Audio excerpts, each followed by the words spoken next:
Hey guys, I thought I'd put together a few notes about outlining where I guess I'll say where we as like science and society and things like that. Maybe I'll just say me, but then I feel like, well, it's not something that I just made up. So um, anyway, but I don't really like to quote science on things because science can prove or disprove anything you want. So I definitely don't go to science. But let's just say this is the way it is. And if you need to ask me why it's that way or how to prove it's that way, then you really don't need to know this information. You can move on.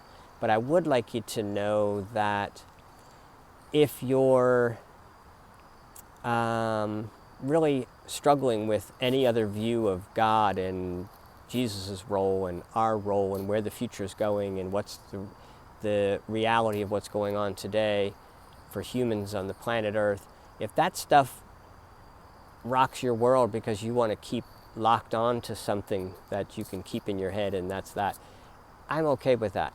But just know that that's where you are. And when you're in that position, we would call you a believer. And a believer is somebody who locks down onto some idea that somebody's given them at some point in time, and they say, that's that, done with that topic, done with my research, don't need to do any homework, don't need to take the next grade level of education, I'm done. And I'm okay with that, but just know that that's what's going on. On the other side of the coin, if you're a seeker, then it's like, well, of course you want to know this information. If there's something in here that you don't understand, then ask me. If there's something in here you disagree with, then show me. But I know there won't be anything if you're really a seeker and you're trying to figure things out. So let's go quickly because I'm just going to hit on some big points. But one, there's no God who's a dad as a father. I think most people are cool with that. But God is really the name we give for the collective consciousness, the summation of all energy of the universe.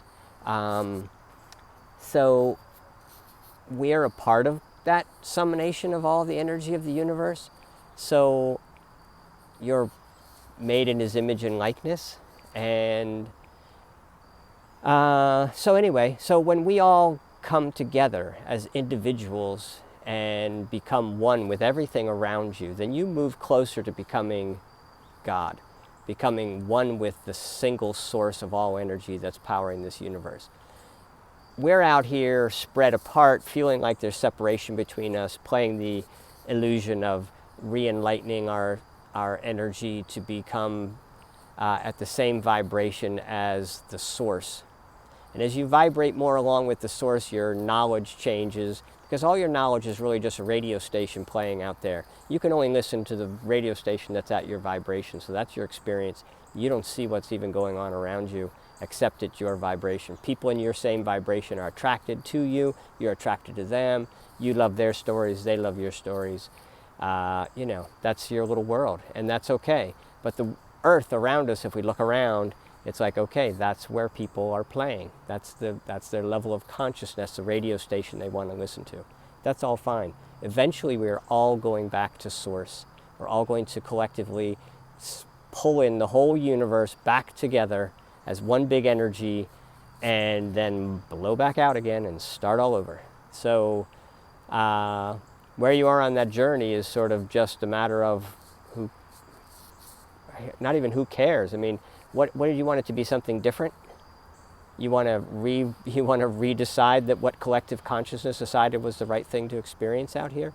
So anyway, so here we are on planet Earth, and if you want to know what's going on and you want to be aware of your surroundings and maybe sort of like, okay, I see we're in a play, it's just a movie we're making here, and I can step out and come back, and I can change what part I have in the play, and I can get involved with the lighting, and I can get involved with, studio props and all that type of stuff.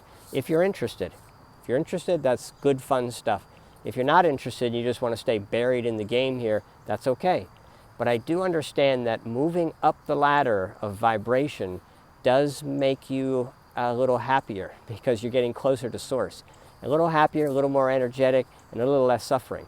So if that's of interest to you, then I think we should figure out a path to climb out And I know that it's somewhere between learning about the reality of what's really going on around us and practicing to disconnect from the reality that's around us, i.e., you know, inauthentic communication. Let's put it that way. That could be sitting at your dining room table as a family eating dinner. It's not authentic, loving conversation, and loving conversation also stems from loving energy. If that's not going on in your world, you need to sit down and start creating it. And I don't think it's rocket science. I know it's not rocket science. Maybe people need coaching to like remind you, to keep you on the task, like going on a diet or something. But I don't know, if you're going on a diet and you're going to try to become better resonating energy, loving, happy, healthy person, that reality is out there and it's available. But if you don't have an appetite for it, what's the point of somebody else pushing you along to say you should be seeking it out? So, I don't know. I guess if you're a seeker, I could help you. I'm your man. If you're a seeker, I can teach you a lot of stuff about, you know, what energy is all about, and you decide which one you want to go chase down and master, and then move on to the next one, which is basically what Jesus did. He's 33 years old when he died. For 30 years, he worked on his skill, and he worked on manipulating matter, and he worked on reading souls, and he worked on communicating with the deceased, and he worked on the power of crystals, and he worked on, you know, hypnotherapy, and he worked on hands-on healing, and he performed a few miracles at 30 years old till he was 33 when we killed him. He performed a few miracles to give a little sense of what's capable, what we could be doing. Now, where does a guy at that kind of high vibration get that energy? Now we can say, well, we know he went into the desert and didn't eat and didn't drink for 40 days and 40 nights, and he came back and he looked like he was on fire. And he said, "Don't touch me." And we said, "Sure, you don't look like you should be touched. What's going on?" And he said, "I and the Father are one." And he said, "And I'm back now, and no big deal. What I'm doing, you're going to do one day." And that one day is headed our direction, because we're revolving around the universe, our little planet, and everywhere throughout the universe that our galaxy goes, the vibration is different, because the planets are all different and the energies are different, the magnetism is different. And so we have a slightly different reality. And people on this planet have had that various realities for a long time, and we can see signs of it, like the pyramids, where we can't even figure out what that thing's used for. Some kind of energy battery, we know that, and it's set in a place that divides the planet into quarters in all directions, and it's midway between the sea level and the highest point.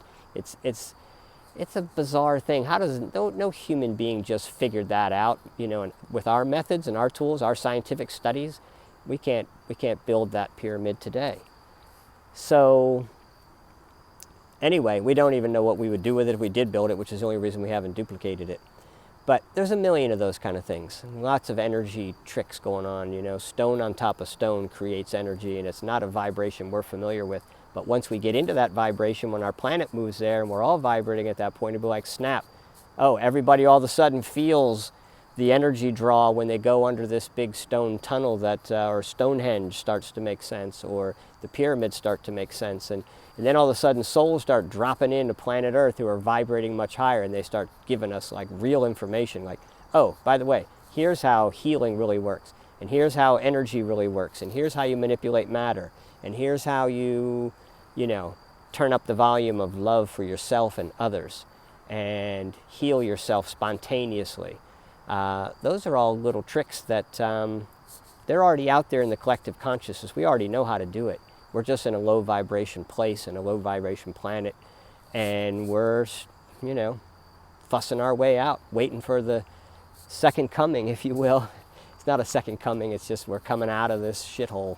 And so love where you are now, because it's passing. It's like being wintertime in Baltimore. It's like, it's not the best, but you live it out and you look forward to it, and it's great for a few months at the beginning, and it's great for a few months when spring comes around, and it's crappy and cold, but we all go inside and, you know, start drinking hot tea again. So anyway, it's not all bad, but you just got to enjoy the ride, and all good things will come to you, and you'll be happy. The happy is important. Anyway, love you guys. Out.